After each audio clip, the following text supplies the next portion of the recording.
परतवाडा लैंगिक शोषण प्रकरणामध्ये एक महत्त्वाची बातमी, मुख्य आरोपी असलेला अयानसह इतर आरोपींची पोलीस कोठडी आज संपणार आहे आणि या सर्व आरोपींना आज कोर्टामध्ये हजर केलं जाईल। दुपारी अचलपूर कोर्टामध्ये त्यांना हजर केलं जाणार आहे आणि अयानला आता पुढे पोलीस कोठडी मिळणार का, त्याच्या पोलीस कोठडीमध्ये वाढ होणार का, हे बघणं महत्त्वाचं ठरणार आहे।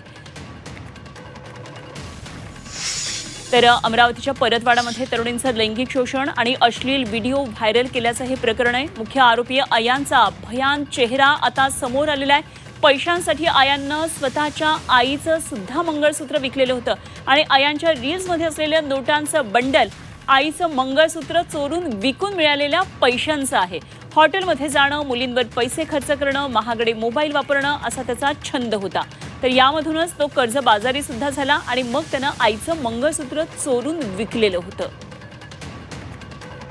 आणि या संदर्भात आणखी सविस्तर तपशील जाणून घेऊया। आमचे प्रतिनिधी अनिरुद्ध दवाळे सध्या आपल्याबरोबर थेट अमरावतीमधून जोडले गेलेत। अनिरुद्ध, अत्यंत भयानक खरं तर अयानचे अनेक कारनामे पुढे येत आहेत। आईचं मंगळसूत्र चोरून विकणं आणि पैशांच्या बंडलाचा व्हिडिओ व्हायरल करणं, काय नेमके पोलिसांच्या तपासाची गती नेमकी काय आहे आणि कुठल्या दिशेने आणखी तपास सुरू आहे? आज त्याला कोर्टातही हजर केलं जाईल, पोलीस कोठडीकडे त्याचं आता लक्ष आहे।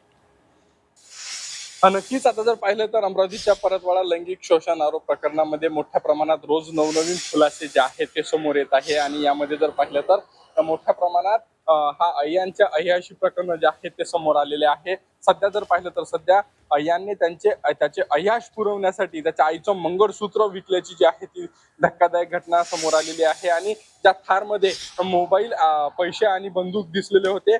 ते बंदूक हे मंगळसूत्र विकून मिळवलेले पैसे जे असल्याचं आहे ते समोर आलेलं आहे। आज जर पाहिलं तर आज या 4 आरोपींची जी आहे ती पोलीस कोठडी संपणार आहे। त्यामुळे दुपारी या सर्व 4ही आरोपींना न्यायालयामध्ये पोलीस जे आहे ते हजर करणार आहे। आतापर्यंत एक पीडिता जी आहे ती समोर आलेली आहे। त्यामुळे आता या आरोपींची आणखी पोलीस कोठडी वाढवून मिळते का याकडे सर्वांचं लक्ष लागलेलं आहे आणि दुपारी नेमकी काय माहिती समोर येते याकडेही सध्या सर्वांचं लक्ष लागल्याचं पाहायला मिळत आहे। अगदी अनिरुद्ध, जरूर या घडामोडींवर लक्ष ठेवून राहा। वेळोवेळी आपण चर्चा करूया। अनिरुद्ध दवाळे आमचे प्रतिनिधी अमरावतीमधून आपल्या बरोबर होते।